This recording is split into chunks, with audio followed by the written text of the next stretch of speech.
Alright, hello everyone, it's Happy, and today we're going to be talking about the top 5 tanks you will need after update 10.3. Again, all of these tanks are not for everyone. Some of these tanks are specific for certain players, but then again, I'm still going to be talking about them because they have been buffed very much, and you will need to get these if you're good enough on certain tanks, right?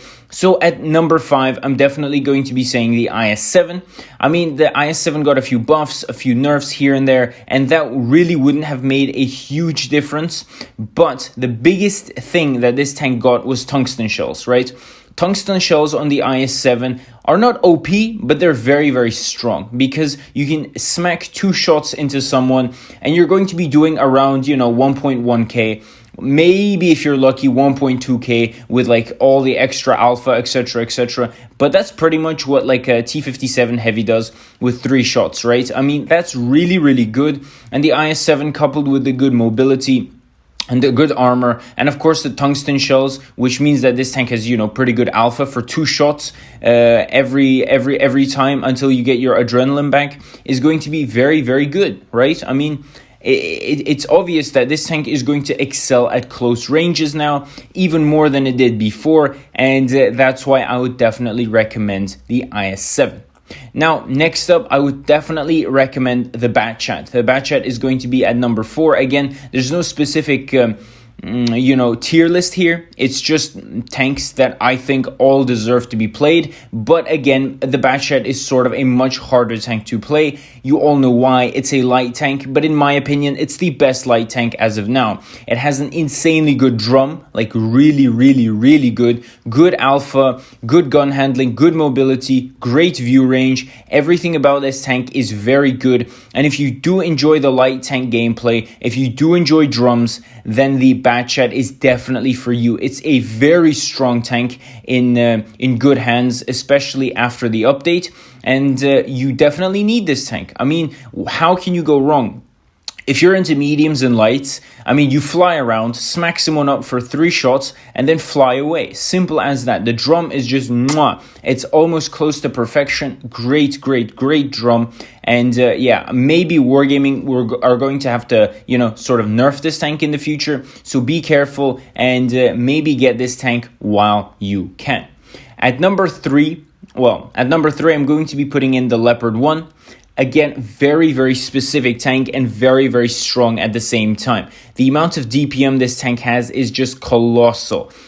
Almost 4k, and then if you add adrenaline to that, you're absolutely going to be shredding tanks to bits. Good alpha for a medium, of course. On top of that, you have very good DPM and very good mobility. What else do you need?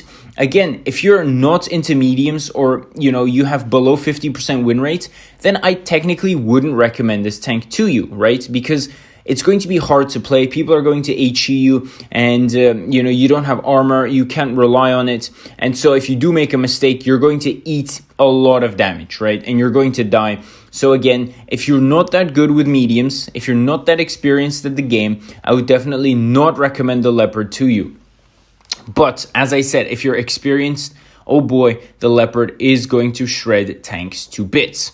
Now, next up, I'm definitely going to have to put in the KPZ for a very similar reason. This tank is pretty much the kid of the Leopard 1 and the E50M, because the KPZ 50T has good armor, good mobility, and a great gun. This tank is close to being super duper OP just because of all of these characteristics, right? I mean, it's just insane how strong this tank is going to be. It's going to out DPM a lot of mediums. It's going to be faster than a lot of mediums. And it's going to have more armor than a lot of mediums. So you can see why this combination is deadly. And I really don't need to keep explaining myself, right? I mean, this tank is just extremely strong. And lastly, for your average player, I'm definitely going to say the VK90 is that tank. He is him. The VK90 is that tank because this tank got an even bigger armor buff. I mean, the gun is very nice. The mobility is probably not the best, but for the size, it's pretty okay.